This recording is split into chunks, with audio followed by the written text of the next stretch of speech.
top of their first, on the back of their first half performance in particular. And joining me is Grant from the Rugby Evangelist. How are you doing, sir? Hey, doing all right, Paul, man, and it was a great match. How did you enjoy it? It was a good game. The bit disappointed how it sort of how it blew out to kind of a bit of a lead, and then and so it kind of felt like it was all over from a long way out. Really, I thought, but Utah did come back with a couple of late tries to make it closer towards the end. Well, I kind of thought it was going to end up that way anyway. Utah had a rather they had a rather single-dimensional attack this year when they were attacking as a team play, and it was easy to see, how to stop that. Otherwise, over half their tries were individual effort tries this year. So if you could stop the individual effort tries with your one-up tackles, it was going to be pretty easy to make sure that they had to rely on team play, and that wasn't their specialty this year. They had a lot of connection problems as a team, even though they worked hard on it. It wasn't something that was gelling with them as a team, and they knew that, and that was something that Glendale, basically put pressure on, and Glendale also knew that if they basically ramped the pace up of that game, that Utah's connection issues were going to slow down later in the game and really haunt them. Exactly what happened, and that's what we saw in the game. Yeah, and absolutely, and you could tell that Glendale had really done the homework on this one, making sure that they always had a second tackler in there for Paul Asike coming up in the centres, figuring out who were the big ball carriers of Utah and making sure they got double teamed the whole time. There was this. There's a lot. Yeah, this was a coaching victory as much as a player's victory. I felt for the Glendale coaches. Well, and anytime they were closing a gap on somebody like Fenco or Pop, they also made sure they had people in the backfield covering those potential chip kicks. So they took that option away from it as well, and that was something that those guys were getting away with all year that they weren't getting away with tonight. So those guys, Fanicola and Fetz and Don definitely were looking at those options, and you could see their hand go to drop and maybe want to kick for that, and then they look ahead, and there'd be Max in the backfield, and Max is just sitting there going, "Come on, kick it to me, I dare you," and they know that option is not exactly palatable to them.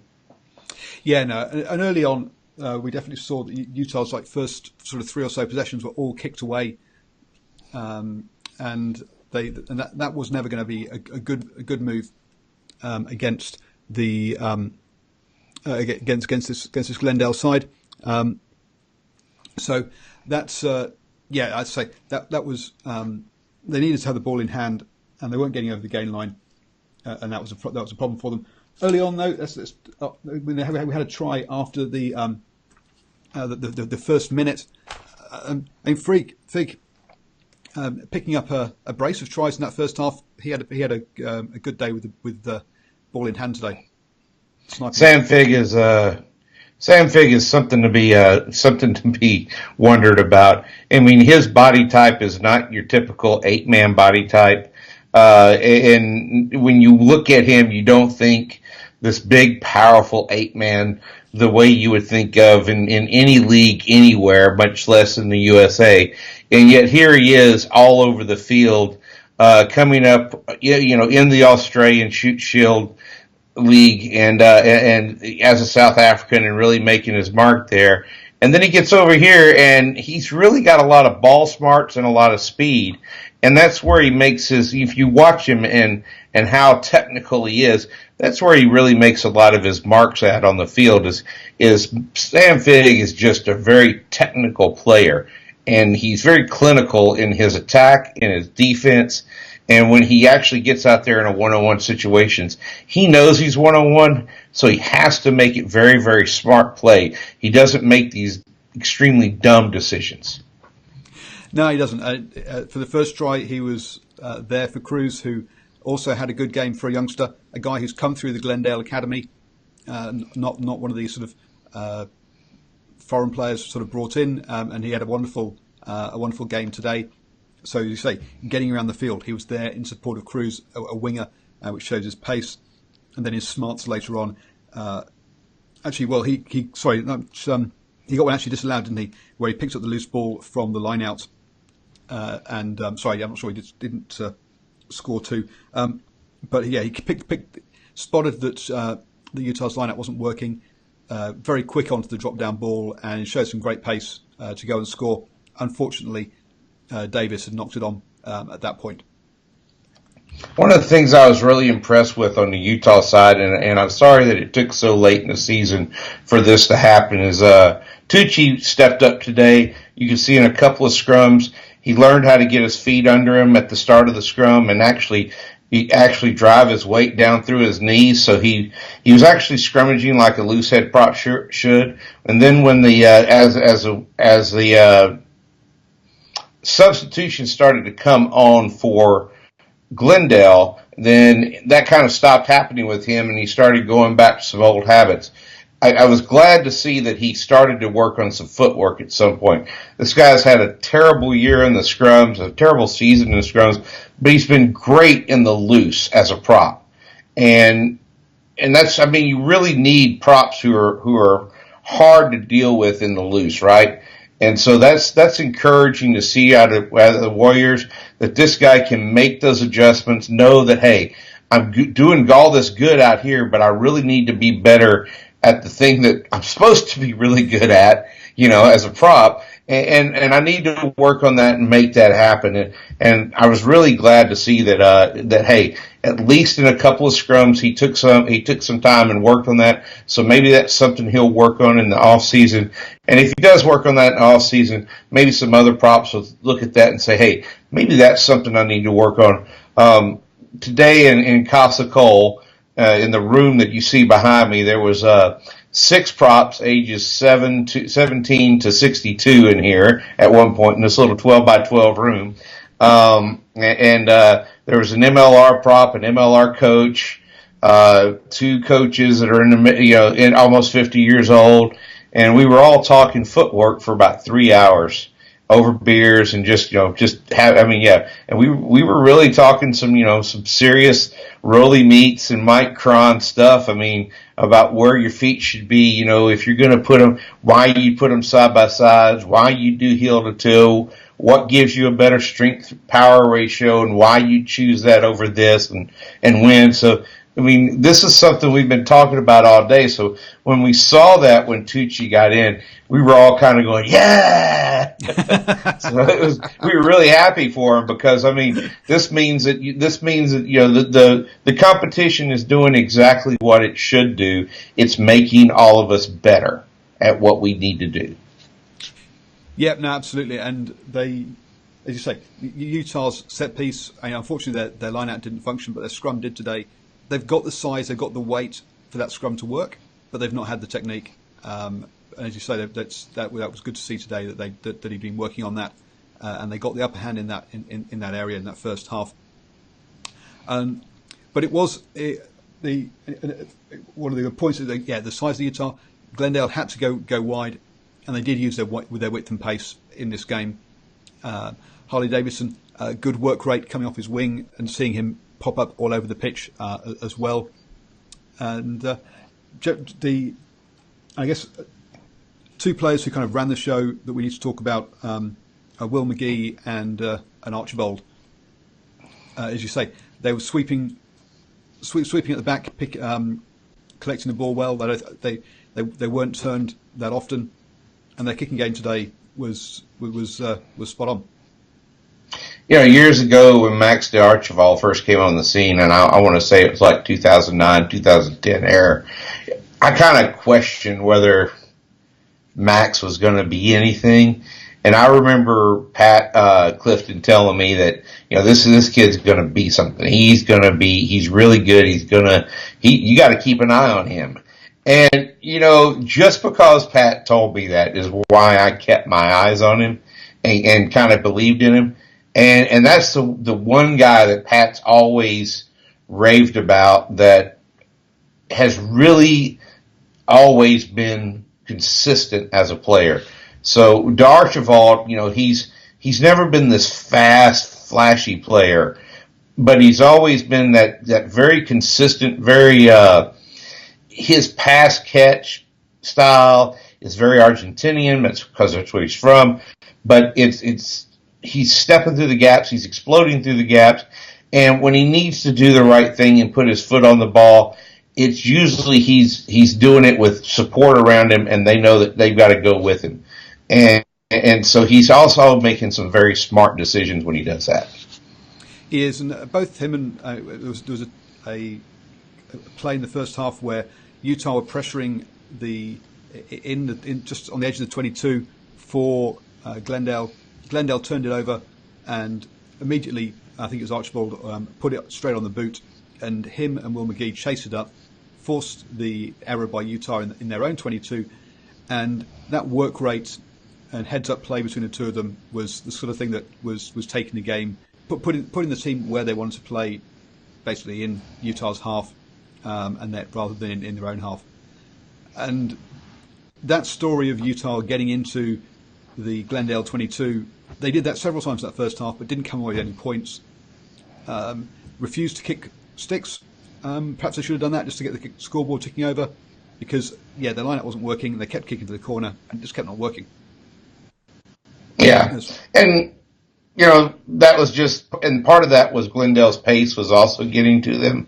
And that is the one thing about that match that really stood out to me. Glendale did two things that I don't think Utah was ready for. Is that Glendale had about, I want to say a meter more pace in that game than they had all season in any game. They really came out with more pace, and they put more pressure on Utah, especially at the hinge. I mean, you saw Horvath go out early, and you just don't see him go out early. Or Kurt Horvath. Is it Horvath? I keep getting the names mixed up in my head. So, but you saw him go out early, and that's not something you expect. But Nichols and Kurt Horvath have not had a lot of time together recently, because he's been off playing for Tonga. Now he just comes back and goes right into the setup. And they knew that, so they made sure that hinge was disrupted a bit. And so that had to make Utah, especially when Horvath was transitioning from defense to offense, because if you've watched, Utah doesn't play him in the 10 channel at defense. He shifts out to the wing.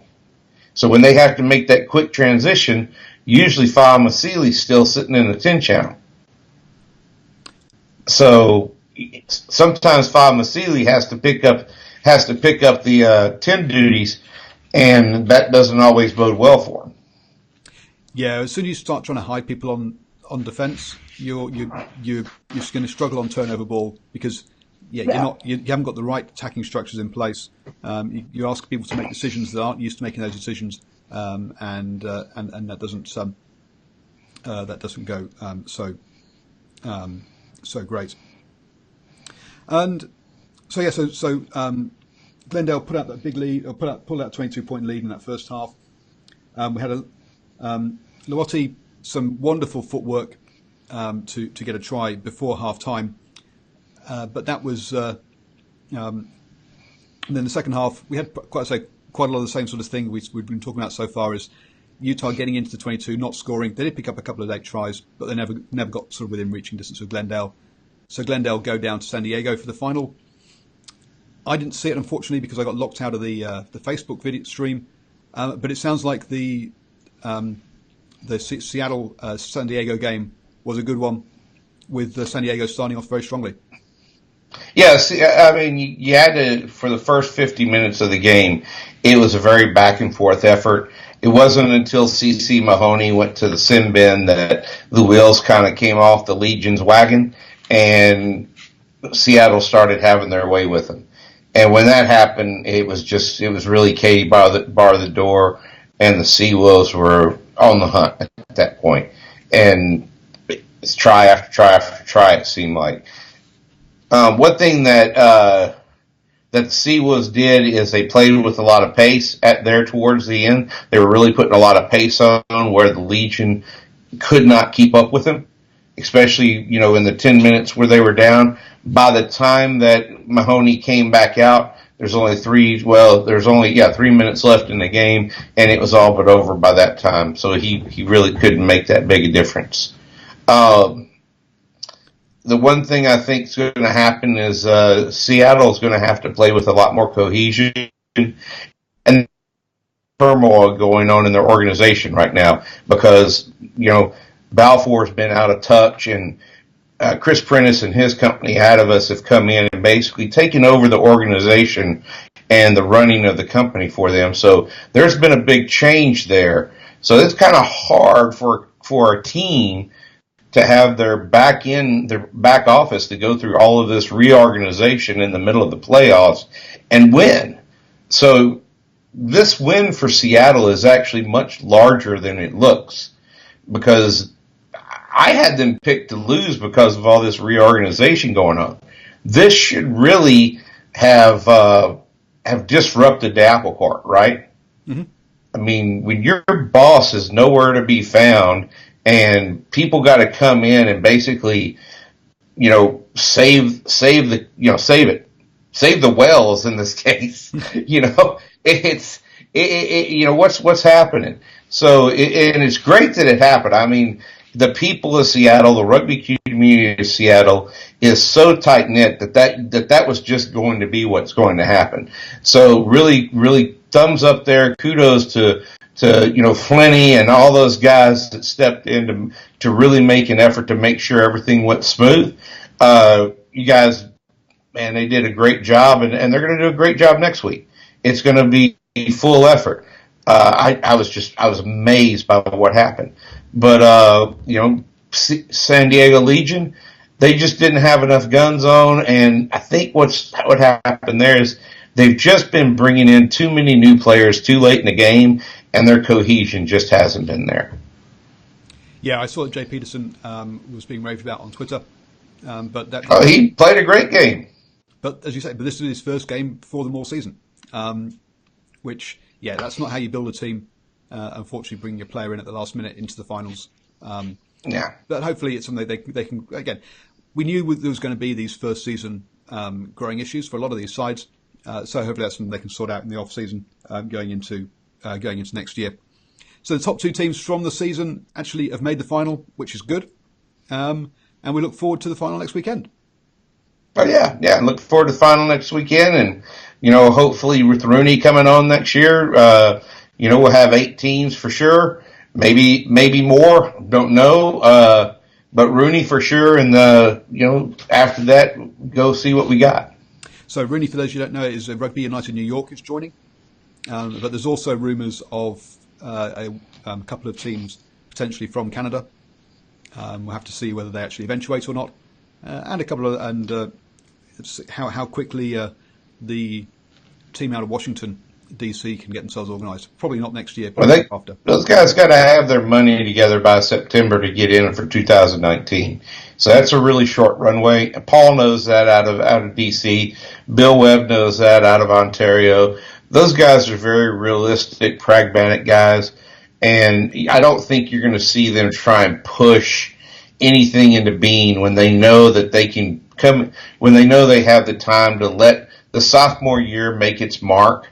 And then they'll probably have, especially with some of the numbers that came out this last week, with the viewership that CBS SN got. So I don't know if you know how advertising really works here for sports networks, but a lot of advertisers, they put a lot of stock in your viewer to attendance ratios. Right. So. And they look at average viewers to average attendance. That's the really big number, right? That's the thing that means a lot. And so the average viewer for CBSN this year on the MLR was around 100 to 150,000 a match, and that's actually respectable when you look at the fact that the most watched USA Rugby Eagles match of any station anywhere was around 98,000 before this season. So, I mean, that's, wow, that's pretty good. And then you take that and you look at the fact that, okay, so NFL, that average is 300 to 1. So 300 viewers for every one butt in a seat. Okay? Okay. That's the bee's knees. You know, if you want to be at the top of the hill, get the best money out of advertisers, that's where you're at. Okay? Middle of the road, NBA is 75 to 1. Okay, sometimes in the playoffs they hit 100 to 1. NCAA football, they're hitting around 150 to 1. Okay, on the big teams. Major League Baseball, they're hitting from 30 to 1 to 50 to 1, depending on the games. Getting into the playoffs, they're hitting 100 to 1 in the playoffs. In the World Series, 150 to 1. So, kind of give you an idea of where the real advertising dollars are, right?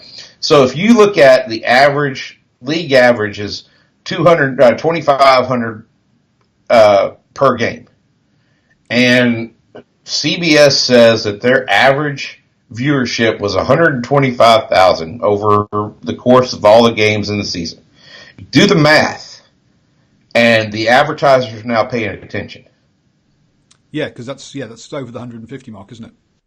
Something. Yeah. I mean, it's a no-brainer. They're already all of a sudden, boom, eyeballs are on. Okay, because the ratios out there for all to see, because those guys publish that stuff. Now, we're not even talking about the ESPN Plus, which is talking about 75,000 viewers per, and the local ads, which are around the same, right? So these guys are talking similar numbers. Now, Earful of Dirt Pod, these guys did a whole article about this. You can go read. So, but they didn't talk about the ratios. I talked to them and said, hey, go look this stuff up because this is important. But they didn't talk about this yet. So they'll get to that. Okay. That's because that's important stuff. And those guys are keen on this stuff. But this is important stuff. And I think once we see this get grabbed onto, and the league and the advertisers here in America start seeing that, we get some bigger advertiser dollars come in, I think that's when you're going to start seeing these games get picked up on all of CBS Sports Network next year, not just the local channels. And when that starts happening, then you're going to see a lot more advertiser dollars come in, and then we won't be paying CBS, or the MLR won't be paying CBS money to broadcast these. Advertisers will be paying for it, and instead of these $40,000 a gig of broadcasters that come in and do it, we'll be getting $250,000 to $500,000 a gig fans to come in and shoot the shows, shoot the games, and we'll be on our way to the big time then. Yeah, and that's been one of the issues. Has been some of the coverage being a bit too tight with the camera angles. It's a difference between the level of broadcasters you're hiring. Yep. You're hiring the middle of the road broadcasters. At least you're not getting down on the lower end where you're only paying $8,000. It's $2,000 to $8,000 for a broadcast team. No, it's the quality of it has been good. I mean, unfortunately, I somehow I lost the feed for the first one, but I think it did go out. No, it has been. Yeah, the coverage has been very good and professional, which has been fantastic. Well, thank you very much, sir. Let people know where they can grab hold of you and get your rugby insight. So I'm on Twitter at Rugby Evangelist. Just straight below your face on the screen. Okay. And so you can always find me there and ask me questions. I'm always there for questions, or find me on Facebook at the Rugby. I'm Facebook / the Rugby Evangelist. Thank you very much, Grant. Been Paul, the guy behind Driving Maul, and obviously click the old like if you've enjoyed this, and please do subscribe. I'll be back again next week after the Major League Rugby final, which will see Glendale play Seattle in San Diego. So it's going to be down at sea level rather than at altitude. So that's going to be a bit of a leveler for these teams. And enjoy that, and see you all next week. Cheers, Paul. Cheers.